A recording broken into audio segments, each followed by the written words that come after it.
La question qui peut intéresser certains, combien gagne un freelance? On entend de tout. Certains parlent de TGM, taux journalier moyen, d'autres des chiffres d'affaires annuels. Mais en réalité, ce qui compte, c'est combien on met réellement dans la poche à la fin du mois. Voyons ensemble les vrais chiffres, pas juste des moyennes floues. Comment fixe-t-on son TGM? En théorie, on devrait facturer en fonction de la difficulté de la mission.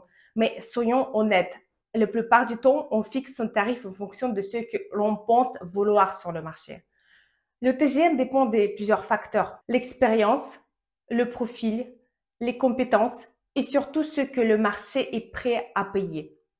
Alors, combien peut-on facturer réellement? Lorsqu'on cherche son tarif, le premier réflexe peut être d'aller sur le Malte, voir ce que demandent les autres. Mauvaise idée. Il vaut mieux consulter des études et sondages officiels comme celle de Morgan Phillips, un groupe international spécialisé en recrutement. Cette analyse décortique les TGM des freelances en informatique et donne une bonne idée des tarifs. Mais certains chiffres semblent irréalistes. Par exemple, ils annoncent 700 € jour pour un développeur expérimenté.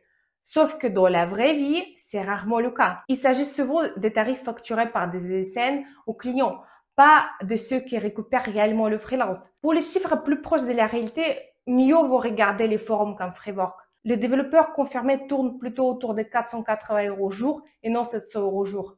Pareil pour les Scrum Masters. L'étude Morgan Phillips parle de 700 € jour, mais sur Freework, on est plus proche de 500.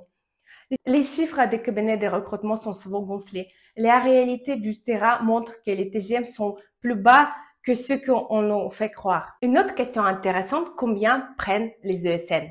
Au général, une ESN prélève entre 10 et 30% de commission sur le tarif du freelance. Cela signifie que si une ESN facture 700 € jour à son client, elle reverse peut-être 550, voire moins. Certaines prennent 15%, d'autres montent à 30%, mais avec la concurrence, elles évitent d'exagérer. Sinon, les bons freelances partent ailleurs. Mais voilà un détail hyper important que beaucoup oublient. Pour une même mission, plusieurs ESN peuvent se positionner. Et oui, une mission ouverte chez un client est souvent proposée par plusieurs ESN. Et comme chaque ESN applique une marge différente, on peut gagner plus en choisissant la bonne. Il faut toujours demander combien l'ESN prend la marge. Il n'est pas rare de recevoir plusieurs appels de ESN pour la même mission. Et à chaque fois, les tarifs proposés varient. Parfois, une ESN propose 50 € de plus par jour juste parce qu'elle prend moins de marge qu'une autre. Sur une mission longue, cela peut représenter plusieurs milliers d'euros de différence sur l'année. Il est donc essentiel de comparer et de négocier plutôt que d'accepter la première proposition venue. Maintenant qu'on a parlé TGM, combien cela représente-t-il réellement sur le compte en banque? Tout dépend du statut et des charges. Prenons un exemple simple. 100 000 € de chiffre d'affaires annuel, 6 000 € de charges diverses. Loyer, logiciel, déplacement. D'après le simulateur de l'URSSAF, pour un chiffre d'affaires de 100 000 €, le statut de micro-entrepreneur est souvent le plus avantageux. Résultat, environ 4 700 € net par mois après impôts et cotisations. Mais attention, aux micro-entreprises, on ne peut pas déduire ces charges. Il existe un plafond de chiffre d'affaires que nous ne pouvons pas dépasser 12 ans consécutifs. Au-delà, un autre statut, CESU et URL devient nécessaire. Un argument qu'on entend souvent contre les freelancing est « mais il n'y a pas de couverture sociale ». Vraiment? On cotise pour la retraite, moi qui un salarié, mais on cotise quand même.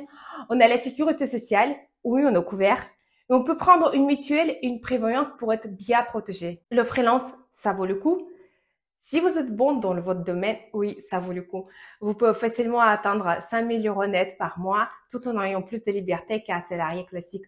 Mais si vous travaillez via une ESN, n'y foncez pas sur la première proposition. Comparez les marges, choisissez celle qui prend le moins.